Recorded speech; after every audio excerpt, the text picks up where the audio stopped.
Lecture जो है वो स्टार्ट करेंगे। Remaining two topics of the last lecture was strength and flexibility training, and the number second topic was the sequence of physical activity. ठीक है? But before starting today's lecture, let me remind you and let me warn you about your attendance record. कि आपकी attendance के मामले में जो UMT है और जो ऑनलाइन लर्निंग आपको प्रोवाइड कर रहे हैं, तो उसमें डोंट बी कैजुअल और डोंट टेक इट लाइट। ठीक है? तो आप सबको पता है कि आप लॉकडाउन में बैठे हो, कहीं आपने आना जाना तो है नहीं, आपने सिर्फ इंटरनेट ऑन करना है और अपने क्लासेस लेनी है। अभी भी अगर आप अपनी क्लासेस मिस करोगे तो आप अपनी अटेंडेंस कम करोगे, और आपको पता है कि आपकी 6 to 7 या 8 एब्सेंटीज विदाउट एनी रीज़न अगर हो जाए तो वो आपका एडमिशन ब्लॉक हो जाता है। आपके लिए वंस अगेन रिमाइंडर है, और बहुत स्टूडेंट्स हैं जिनको मैं रेगुलरली क्लासेस में नहीं देख रहा। ठीक है? तो उनको आप CR GR जो भी उनके ग्रुप मेंबर्स हैं वो उनको मैसेज पास करें कि आप अपनी क्लासेस को रेगुलर करें, अदरवाइज आप लोग सफ़र करेंगे। अभी भी इस टाइम सिर्फ 43 पार्टिसिपेंट्स हैं जबकि आपकी 58 की क्लास है। ठीक है? तो let's begin the today's lecture. जो भी अटेंडेंस डिफॉल्टर है वो फिर खुद ही इसको सफ़र करेगा। ठीक है?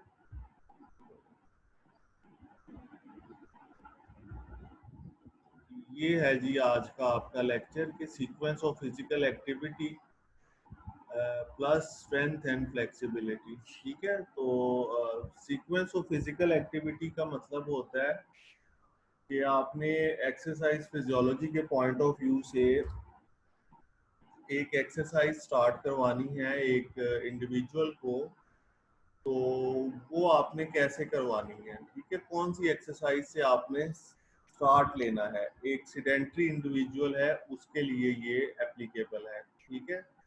एक एथलीट है तो उसके लिए ये एप्लीकेबल नहीं है, क्योंकि वो पहले ही बड़ी हार्ड वर्कआउट्स और डिफिकल्ट रूटीन फॉलो कर रहा है। तो ये सीक्वेंस ऑफ फिजिकल एक्टिविटी ये उन पर्सन्स के लिए एप्लीकेबल है कि जो बिल्कुल वॉक नहीं करते, बिल्कुल एक्सरसाइज नहीं करते। ठीक है?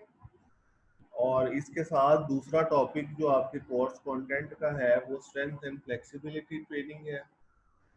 और स्ट्रेंथ एंड फ्लेक्सिबिलिटी का मतलब है कि आपने एक्सरसाइज करनी है, और वो एक्सरसाइज गेन करने के लिए, एक्सरसाइज के गोल्स अचीव करने के लिए आपको सेपरेट कुछ रेजिस्टेंस एक्सरसाइज की ज़रूरत है, या आपको कुछ फ्लेक्सिबिलिटी एक्सरसाइजेस की ज़रूरत है। फ्लेक्सिबिलिटी मीन्स कि कोई स्ट्रेचिंग एक्सरसाइजेस की आपको ज़रूरत है, या रेजिस्टेंस एक्सरसाइजेस की आपको ज़रूरत है। तो उसका आपको क्या फ़ायदा होगा एक्सरसाइज के रेफरेंस से।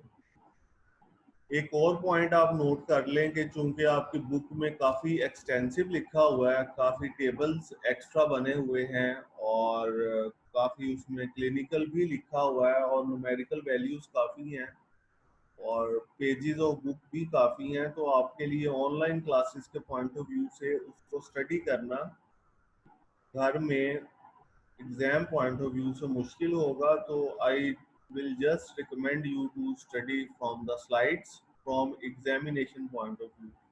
But if you want to become a good therapist and you want to gain some extra knowledge, so always prefer to study from the book. ठीक है? लेकिन चूंकि अब ऑनलाइन एग्जाम होना है तो मैं आप पे इतना बर्डन नहीं डालना चाहता। तो अगर आप स्लाइड पढ़ लेंगे तो that would be 80 to 90% material जो है वो आपका कवर हो जाएगा। ठीक है? तो मोर फर्दर कॉन्सेप्ट बिल्ड करने के लिए आप बुक भी पढ़ सकते हैं। बुक में से भी अगर समझ ना आए वो फिर आप मुझसे पूछ सकते हैं। ठीक है? तो ये जी ये आज का जी है स्ट्रेंथ एंड फ्लेक्सिबिलिटी ट्रेनिंग में ये आया कि सबसे पहले स्ट्रेचिंग है। स्ट्रेच जब आप किसी जॉइंट को करते हैं तो वो आपने 10 to 30 सेकेंड्स के लिए उसको आपने स्ट्रेच करना है। 2 to 4 टाइम्स आपने मसल को या जॉइंट को आपने स्ट्रेच करना है।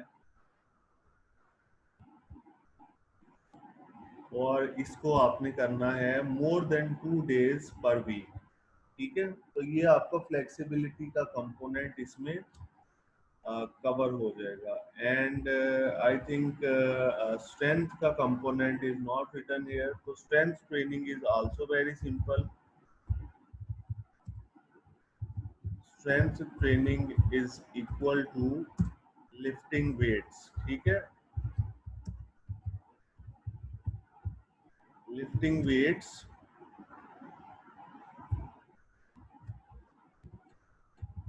सेल्फ रेजिस्टेंस और पुलीज वगैरह, थीरा बैंड्स वगैरह, यानी कि all kinds, doing all kinds of resistance exercise। ठीक है, that is included in your strength training program, and strength training program is also part of your overall exercise program।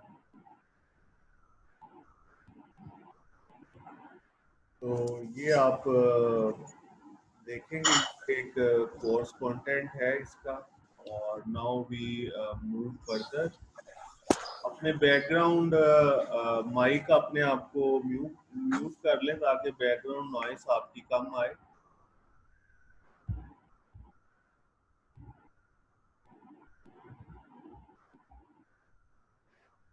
अच्छा जी, अब आएगा जी sequence of physical activity. तो sequence of physical activity का मतलब है कि आपने एक सीडेंट्री इंडिविजुअल को जो बिल्कुल भी एक्सरसाइज नहीं कर रहा, उसको आपने किस सीक्वेंस से एक्सरसाइज आपने स्टार्ट करवाना शुरू करनी है। तो सबसे आसान एक्सरसाइज है वॉकिंग। ठीक है, तो वॉकिंग से आपने स्टार्ट करना है। और ये बाद इंडिविजुअल्स हैं, कोई हार्ट के पेशेंट्स हैं या आर्थराइटिस के पेशेंट्स हैं, वो सिर्फ वॉकिंग से भी बेनिफिट ले सकते हैं। यानी कि प्रोग्रेशन जरूरी है एक्सरसाइज की कि वॉकिंग से जॉगिंग या रनिंग करें, लेकिन अगर वॉकिंग पे ही रहें तो वॉकिंग से भी वो बेनिफिट अचीव कर सकते हैं। ठीक है, और वॉकिंग का क्या फ़ायदा है कि इसके लिए आपको किसी जिम की ज़रूरत नहीं है, इसके लिए आपको किसी इक्विपमेंट की ज़रूरत नहीं है। आप यंग हैं, ओल्ड हैं, आप 10 मिनट से शुरू करें, 15 मिनट, 20 मिनट, अगर आधा घंटे की भी वॉक हर रोज कर रहे हैं तो that is more than sufficient. ठीक है,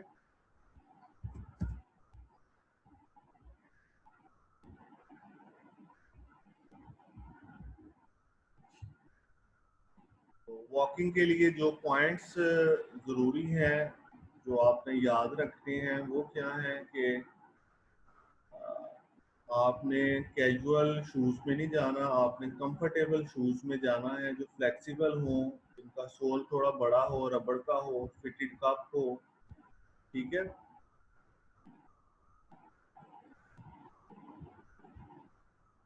कोई स्पेशल शूज इसके लिए वॉकिंग के लिए रिक्वायर्ड नहीं होते। ठीक है, लेकिन मार्केट में आपको मेडिकेटेड शूज मिल जाएंगे। ठीक है, तो मेडिकेटेड शूज जो आप अगर आपका पेशेंट अगर परचेज कर सकता है या आप खुद वॉकिंग कर रहे हो तो आप कर सकते हो, तो मेडिकेटेड शूज भी अच्छे होते हैं। तो वो भी आपको जो ब्रांड की शॉप्स हैं वहाँ से वॉकिंग के लिए वो आपको मिल जाएंगे। अगर आपने वॉकिंग को प्रोग्रेस करना है in the form of hiking और ट्रैकिंग, आपने पहाड़ पे चढ़ना है, तो उसके लिए फिर आपको स्पेशल शूज लेने चाहिए। सिंपल वॉकिंग सैंडल्स से आपका गुजारा नहीं होगा। तो ये वॉकिंग के रेफरेंस से नॉलेज है। और इसके अलावा वेदर भी कंफर्टेबल होना चाहिए। ये नहीं कि बाहर सख्त धूप है, 45-50 डिग्री टेम्परेचर है और आप वॉकिंग करने चले जाओ। इससे आपका जो होम्योस्टेसिस है वो डिस्टर्ब हो जाएगा, ज़्यादा आपको पसीना आएगा और आपकी एनर्जी भी ज़्यादा वेस्ट होगी। ठीक है, एनीवेज अगर बाहर गर्मी है, अगर आप उसको मैनेज कर सकते हो, अगर टॉलरेट कर सकते हो, तो फिर उसके लिए आपको ज़्यादा थोड़ी सी प्रिकॉशंस लेनी पड़ेंगी।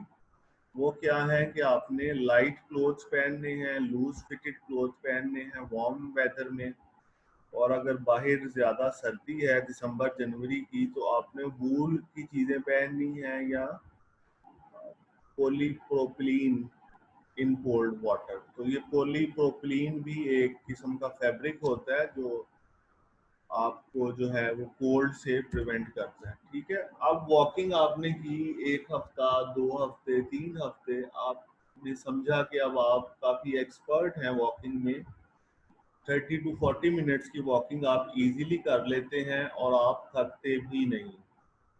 अब आप सीक्वेंस ऑफ फिजिकल एक्टिविटी में नेक्स्ट एक्टिविटी जो आपको कहा जाता है जो आपने करनी है वो आपकी एक्टिविटी है जॉगिंग। ठीक है, और जॉगिंग क्या है कि आपका फ्लाइट आना चाहिए। फ्लाइट का मतलब है you should be in air for some time. ठीक है, ये मैं इसको हाईलाइट कर देता हूँ।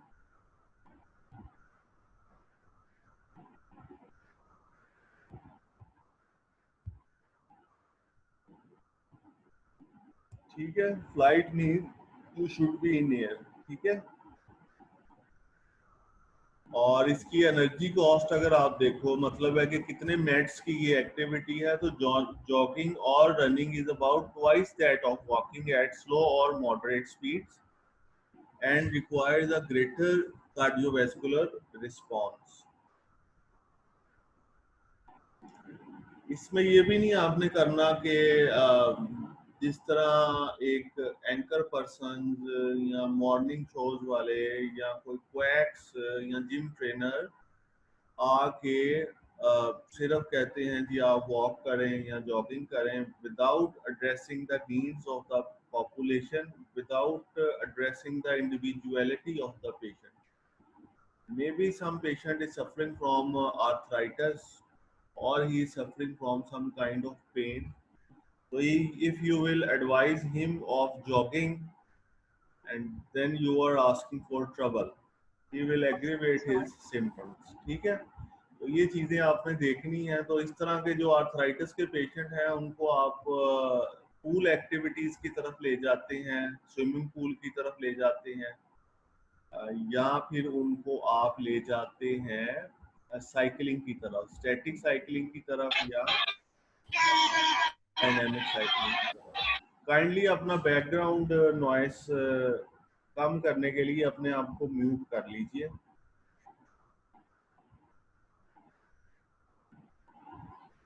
ये है जी, आपने ट्रांजिशन करनी है जब वॉक टू जॉग। तो जॉगिंग करें, फिर थोड़ी सी वॉकिंग करें, अपने आप को कूल डाउन करें, फिर जॉगिंग करें। और jogging speed is set with the respect to the THR। THR is your target heart rate, and let me clear your concept about the target heart rate। ठीक है, एंड ये देखिए जी, target heart rate. ठीक है, what is the target heart rate? Is the difference between the maximum heart rate and the resting heart rate. ठीक है, for example ये दो वैल्यूज हैं आपका। For example maximum heart rate 220 minus your age होता है। ठीक है, मसलन आप अगर 20 साल के हो तो आपका मैक्सिमम हार्ट रेट होगा 200। ठीक है, माइनस अब जिस तरह आप बैठे हुए लेक्चर ले रहे हो तो इस टाइम लेट्स सपोज आपका हार्ट रेट है 90। ठीक है, तो हम करेंगे 200 माइनस 90, तो ये आंसर आपके पास आएगा टारगेट हार्ट रेट के लिए 110।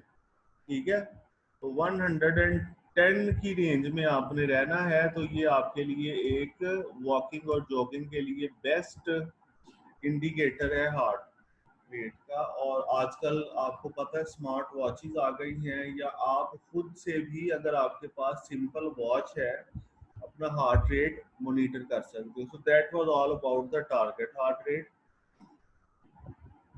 बुक में ये शायद इस जगह पे नहीं लिखा हुआ, इस वजह से मैंने ये स्लाइड पे लिख दिया है। ये आप अपने नोट्स में नोट डाउन कर लो। ठीक है, बाद में ना कहना कि सर ये बुक में नहीं था लिखा हुआ। हर चीज बुक में हर जगह नहीं मिलती, उसको ढूंढना पड़ता है और ढूंढने में टाइम मिलता है, लगता है। और वो टाइम बचाने के लिए मैं आपको इधर नोट्स की फॉर्म में वर्बल या रिटन आपको मैं प्रोवाइड कर देता हूँ, और वो आप अपनी नोटबुक में नोट कर लिया करें, ठीक है। तो ये था जी आपका जॉगिंग का। और जॉगिंग आपने की, रनिंग कर ली उसके बाद, और उसके बाद आपने अपने आप को किसी एक्टिविटी में इन्वॉल्व कर लेना है, ठीक है। Pedal ball, racket ball, squash, basketball, soccer, again आप जो स्पोर्ट खेल सकते हैं, जो आप की डिमांड को है, आपका जो टेस्ट है, मे बी आपको स्विमिंग की फैसिलिटी ना हो, मे बी आपको स्क्वाश की फैसिलिटी ना हो, लेकिन सारे लोगों को बैडमिंटन की जो है फैसिलिटी वो होती है, फिर आप क्रिकेट खेल सकते हो। तो आपने अब प्रोग्रेशन करना है, और प्रोग्रेशन करके वॉकिंग, जॉगिंग, रनिंग से अब आपने गेम्स और स्पोर्ट्स की तरफ आ जाना है, ताकि आपकी जो बॉडी है वो ज़्यादा चैलेंज हो, ठीक है।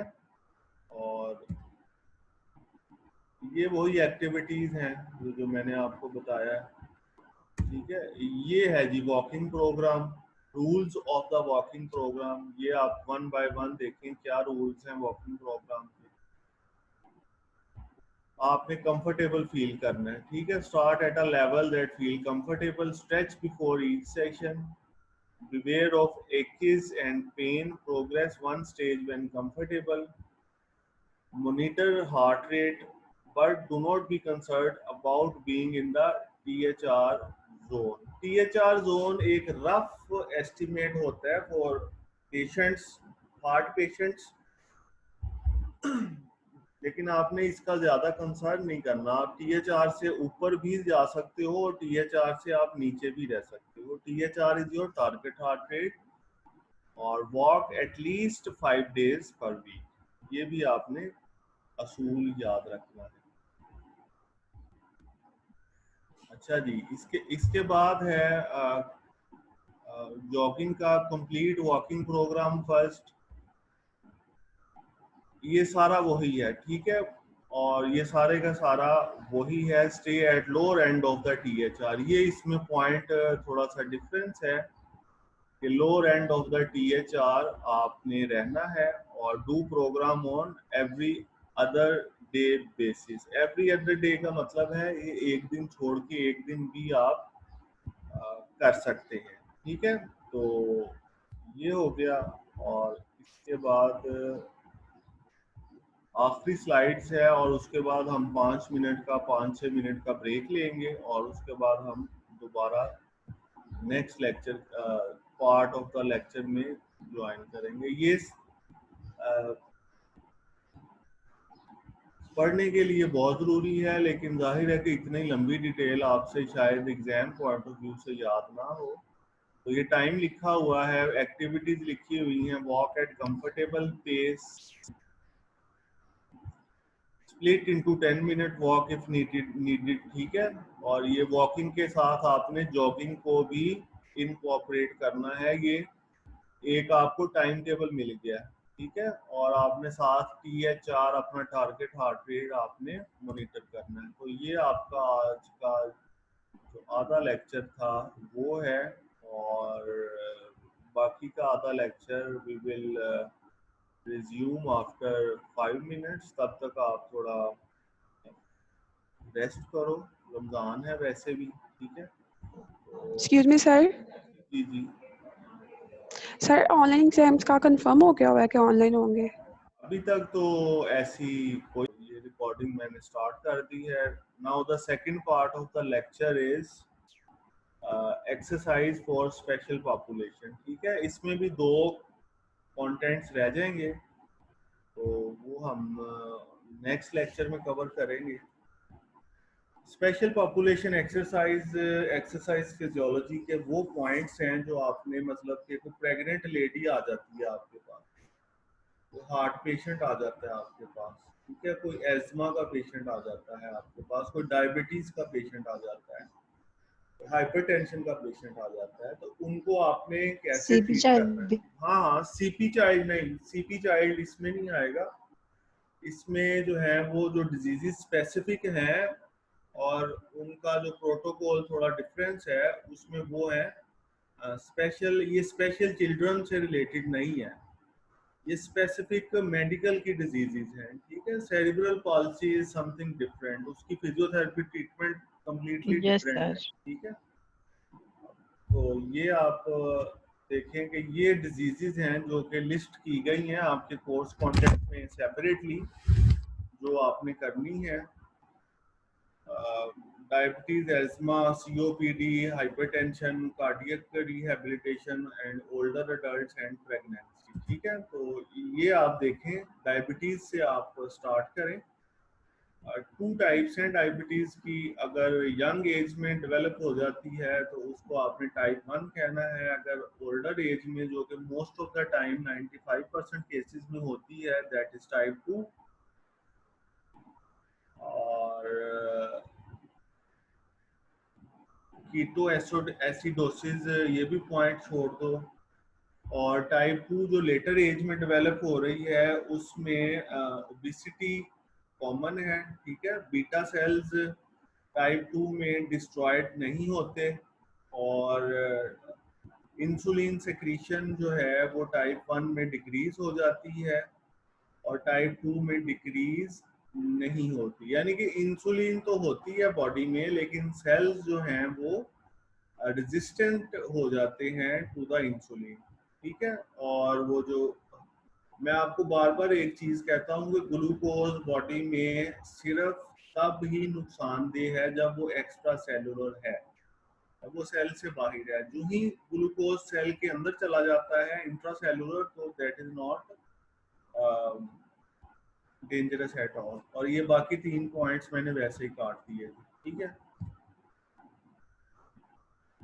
अच्छा, डायबिटीज में अगर कोई आपसे क्वेश्चन करे कि हाइपरग्लाइसीमिया यानी कि ग्लूकोज का ज्यादा होना खतरनाक है या ग्लूकोज का कम होना, तो आपने फौरन कहना है कि ग्लूकोज का कम होना ज्यादा खतरनाक है। इस वजह से जो डायबिटीज का पेशेंट है वो अपने साथ स्नैक्स रखता है, ताकि उसका अगर ग्लूकोज लेवल नीचे जाए तो वो फौरन कोई स्नैक वगैरह लेके उसको बैलेंस कर ले, ठीक है। Otherwise hypoglycaemia can cause death with in 30 minutes, ठीक है।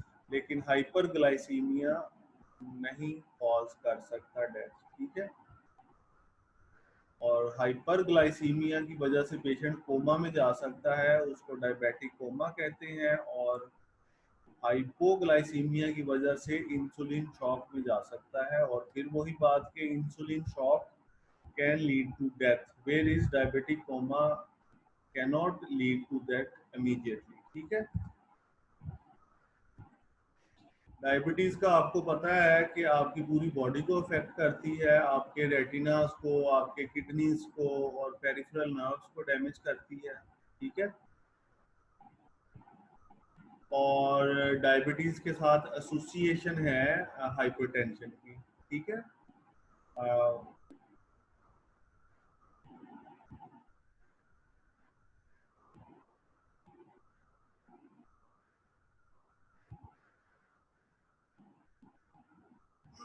और आपने जब डायबिटिक्स को एक्सरसाइज करवानी है तो आपने प्रॉपर शू वियर को भी इनकरेज करना है और उनको एडवाइस करना है। और प्रॉपर शू वियर्स ये हैं कि आपने उनको सॉफ्ट शूज और मेडिकेटेड डायबिटिक शूज अब इजीली मार्केट से मिल जाते हैं। मेडिकेटेड मेडिकल की जो शॉप्स हैं या जो अच्छे ब्रांड्स हैं जैसे शू प्लेनेट वगैरह है, वहाँ से डायबिटिक शूज मिल जाते हैं। वो आपने पेशेंट को पहनवाने हैं ताकि वो प्रॉपर एक्सरसाइज करे। ये टाइप 1 है।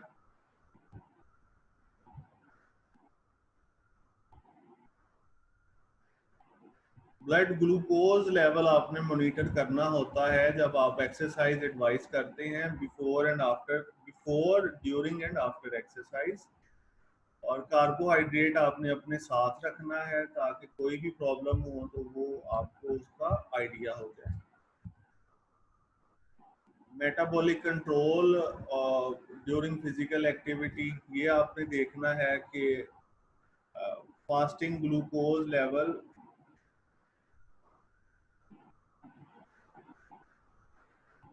अगर 250 मिलीग्राम पर डेसीलीटर यानी कि अगर ज्यादा हो जाता है, ठीक है, ग्लूकोज लेवल, तो वो आपका कीटोसिस में कन्वर्ट हो सकता है, ठीक है।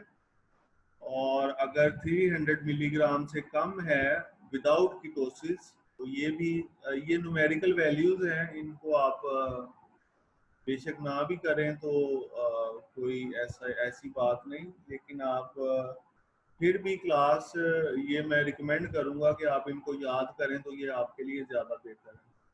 अगर 100 मिलीग्राम पर डेसीलीटर से कम आपका ग्लूकोज लेवल जा रहा है, तो आपने कार्बोहाइड्रेट फौरन से कोई खा लेना है, कोई स्नैक खा लेना है, कोई केला खा लेना है, कोई शुगर टैबलेट खा लेनी है, ठीक है।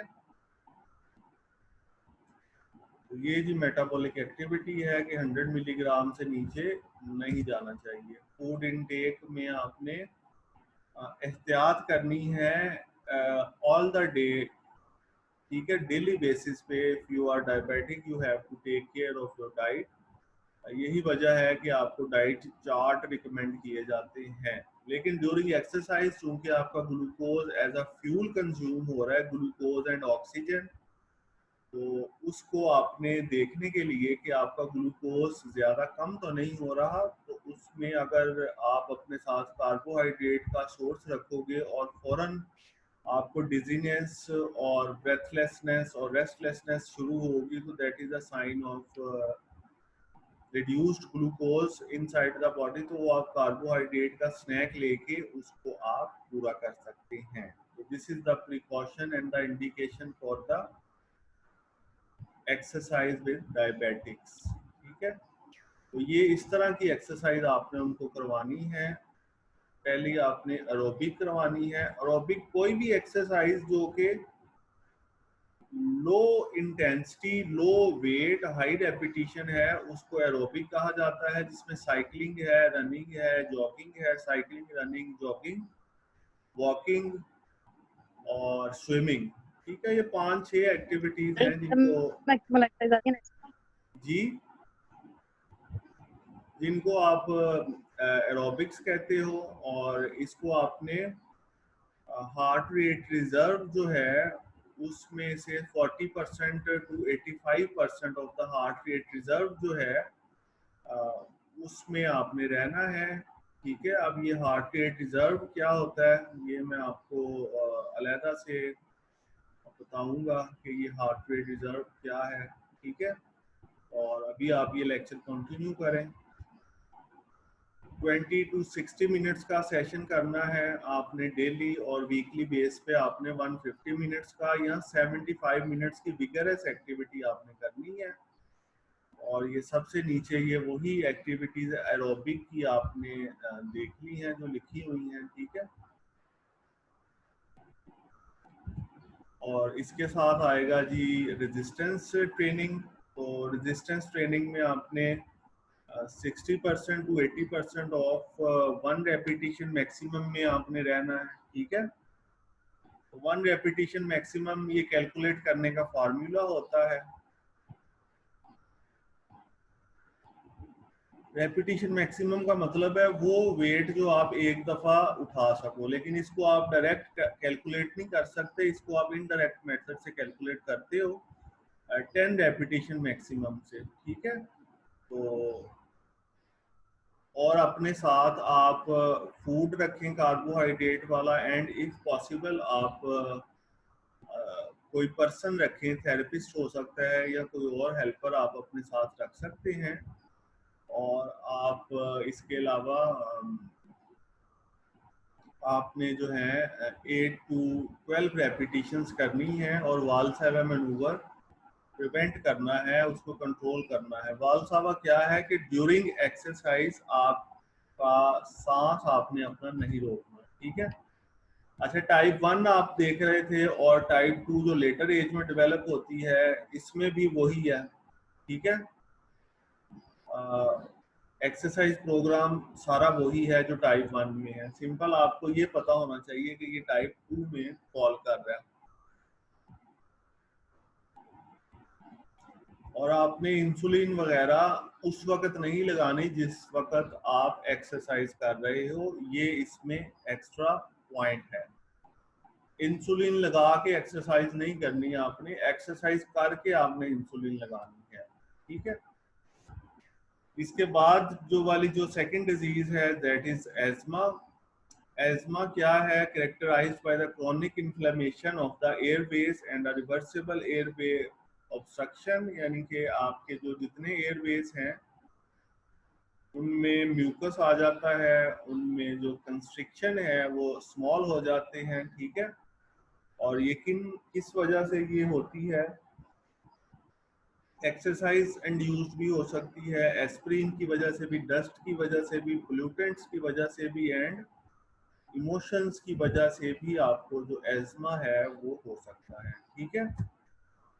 और इसमें जो आप एज्मा में एक्सरसाइजेस करवाएंगे वो 2 से 3 दिन आप वीक में करवाएंगे, और 60% ऑफ VO2 मैक्सिमम। अब जाहिर है कि इसमें पेशेंट आप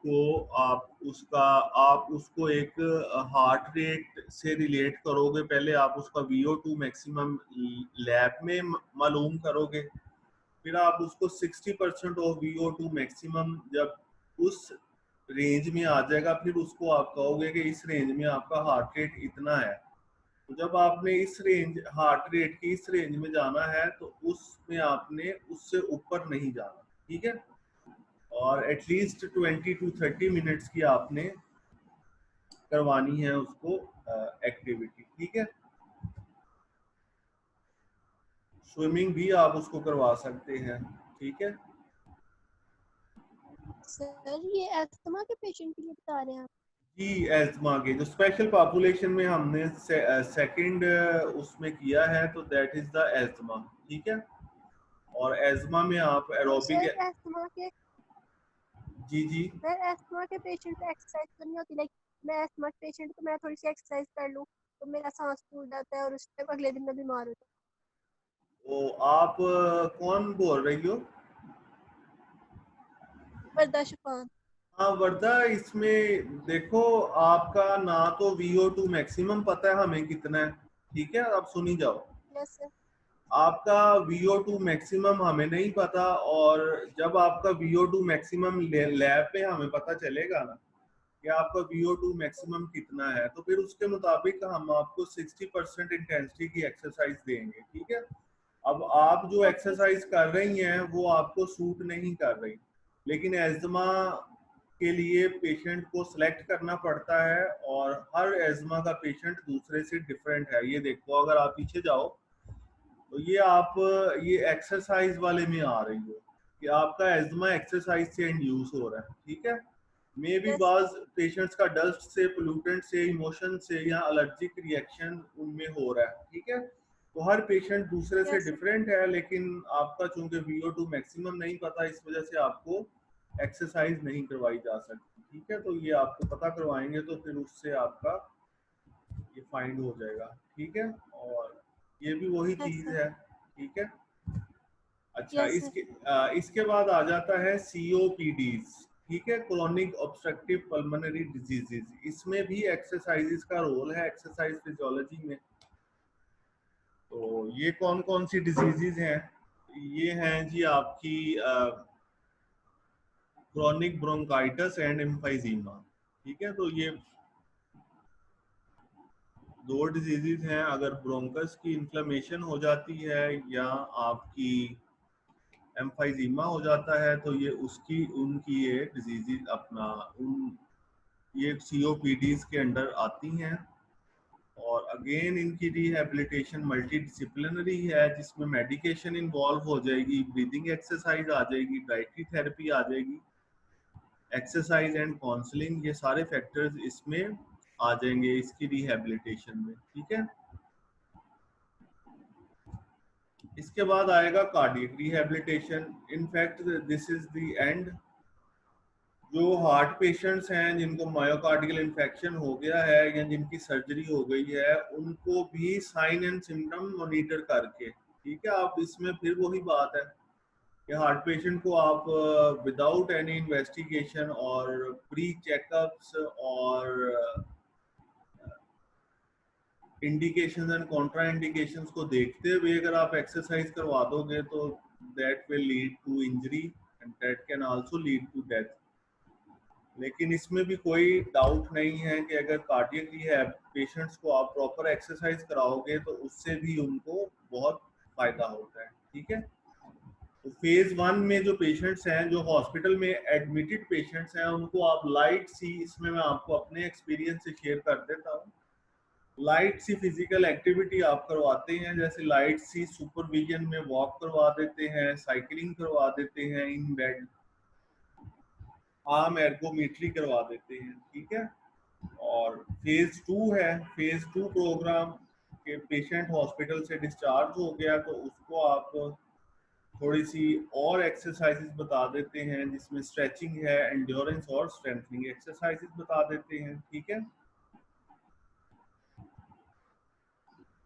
ये देखो कि ये जब VO2 मैक्सिमम उनका 20 मिलीलीटर से कम हो जाता है या उस पर पहुंच जाते हैं तो वो अपने आप को ज़्यादा थकावट महसूस करते हैं, क्योंकि कार्डियक पेशेंट वो होता है कि हार्ट को भी पंप करने के लिए ऑक्सीजन की ज़रूरत है, तो उनका हार्ट ही को ही ऑक्सीजन नहीं मिल रही होती, इस वजह से VO2 मैक्सिमम कम होता है, ठीक है। और लाइट एक्सरसाइज उसमें आपने उसको करवानी होती है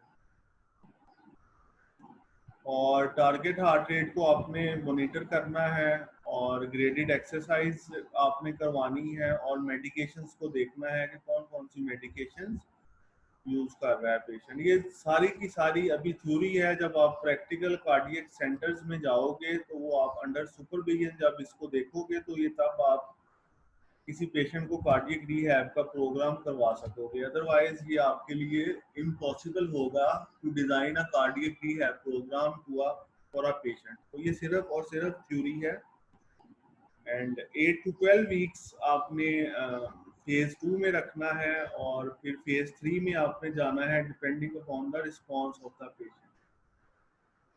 and that was all about today's lecture. इसमें 2 कोर्स कंटेंट्स रह गए हैं, so if you have any questions you can ask, otherwise you can click like this। और अपनी अटेंडेंस देखें, ये शमसल कमर मुआज नहीं नजर आता यार, बड़ी देर हो गई है।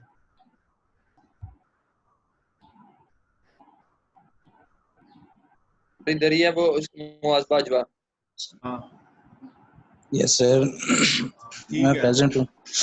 ठीक है शमसल कमर मुआज बाजवा आपका नाम लिखा हुआ आ रहा है, ठीक है। आज के जो अपना बुरहान और I am talking to Burhan and Arsalan ji. Arsalan, ये सारी पार्टिसिपेंट्स की लिस्ट देखो, आज के जो पार्टिसिपेंट्स एब्सेंट हैं उनका नाम मुझे फॉरवर्ड कर दो, ठीक है, ताकि मैं उनका जो है वो उनको मैं नोट डाउन कर लूँ। अगर आपके पास कोई क्वेश्चन नहीं है तो we can now end the class, ठीक है।